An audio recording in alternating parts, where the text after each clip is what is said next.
وہ موسم بہار کی ایک سہانی اور خوشگوار صبح تھی۔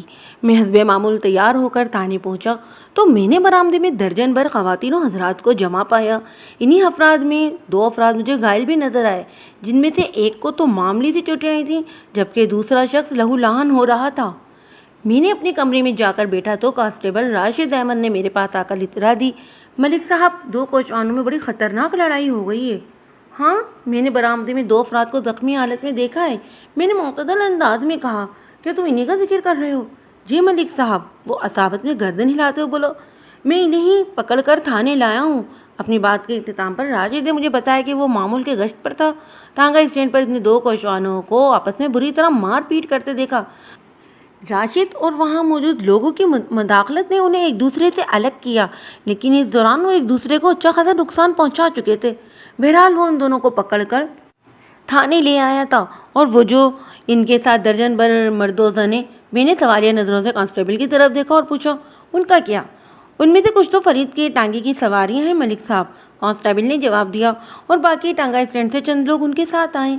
ٹھیک ہے، میں نے معتدل انداز میں کہا، تم دونوں کوچوانوں کو میرے پاس بھیج دو۔ بات کے اختتام پر میں نے تاکیدی انداز میں اضافہ کر دیا، صرف کوچوانوں کو۔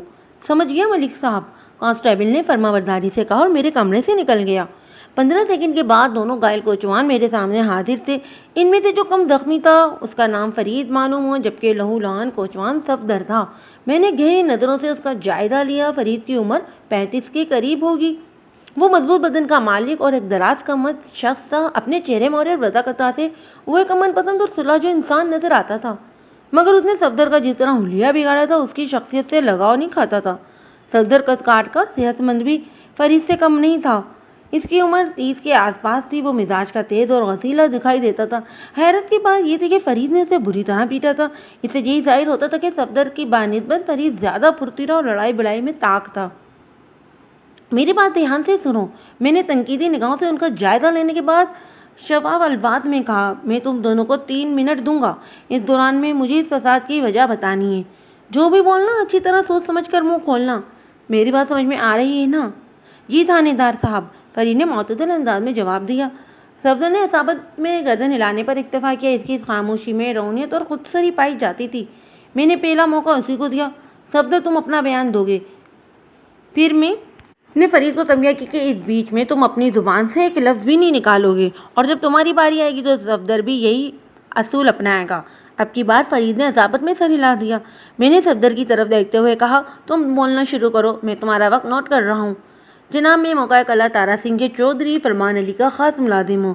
صفدر نے اس فخر سے سینہ چوڑا کرتے ہوئے کہا، دوسرے کاموں کے علاوہ چودھری صاحب کی بیٹی زیبا بی بی کو اسکول لانے اور لے جانے کی ذمہ داری بھی مجھے پر ہے۔ زیبا کی عمر 13 سال ہے۔ وہ آپ کے تھانے کے نزدیک واقع ہائی اسکول میں 6ٹھی جماعت میں پڑھتی ہے۔ جب تک چھوٹی بی بی زیبا کی چھٹی نہیں ہو جاتی میں اپنے ٹانگے کے ساتھ اسکول کے نزدیک ہی موجود رہتا ہوں۔ وہ سانس ہموار کرنے کے لیے تھما، پھر اپنے بیان کو آگے بڑھاتے ہوئے بتانے لگا، واپسی کے سفر میں مجھ پر کوئی دباؤ نہیں ہوتا۔ اگر حویلی تک پہنچنے میں چند منٹ کی دیر بھی ہو جائے تو چودھری صاحب ناراض نہیں ہوتے، لیکن انہوں نے مجھے سختی سے تاکید کر رکھی ہے کہ زیبا کو وقت پر اسکول پہنچانا ہے، اسی لیے صبح کے وقت اپنے ٹانگے کی رفتار کو تیز رکھتا ہوں۔ آج صبح جب میں چودھری صاحب کی بیٹی کو لے کر اسکول کی طرف آ رہا تھا تو میرے آگے فرید کا ٹانگا تھا۔ میں نے اس سے بار بار درخواست کی کہ مجھے آگے نکلنے کا موقع دے۔ آج میں معمول سے کچھ لیٹ تھا اور میری کوشش تھی کہ زیبا کو اسکول لگنے سے پہلے پہنچا دوں، مگر اس رام مراد نے مجھے راستہ ہی نہیں دیا۔ بہرکیف میں نے کسی طرح زیبا کو اسکول پہنچایا اور ٹانگا اسٹینڈ کی طرف لے کر نکل گیا۔ مجھے پتا تھا فرید اپنی سواریاں اتارنے کے بعد اسٹینڈ پر ہی رکے گا۔ دوبارہ ٹانگا بھرنے میں 1 گھنٹہ لگ سکتا تھا۔ میں ٹانگا اسٹینڈ کی طرف آیا تو اس مقصد سے تھا کہ فرید کو اس کی ہٹ درمی پر کھری کھری سناؤں، لیکن میں نے جیسے ہی بات شروع کی یہ مجھ پر تڑ دوڑا۔ جوبن میں نے بھی اپنے دفاع میں ہاتھ پاؤں چلانا شروع کر دیا۔ بس یہی کہانی ہے جناب۔ صفدر کے خاموش ہونے پر میں نے فرید کو اشارہ کر دیا۔ صفدر کے بیان کے دوران وہ بالکل خاموش کھڑا رہا تھا۔ تھانے دار صاحب، میں بھی قلعہ تارا سنگھ کا رہنے والا ہوں، مگر میری چودھری فرمان علی یا اس کی حویلی سے کوئی نسبت نہیں ہے۔ فرید نے ٹھہرے ہوئے لہجے میں کہا، میں ایک غریب کوچوان ہوں اور دن بھر کی محنت کے بعد میں اپنے بیوی بچوں کے لیے روٹی کما پاتا ہوں۔ لمحاتی توقیف کر کے اس نے ایک آسودہ سانس خارج کی، پھر اپنی بات کو مکمل کرتے ہوئے بولا، آج صبح ہی میں حزب معمول سفاریوں سے بھرے ہوئے ٹانگے کے ساتھ قلعہ تارا سنگھ سے اس طرف آ رہا تھا تو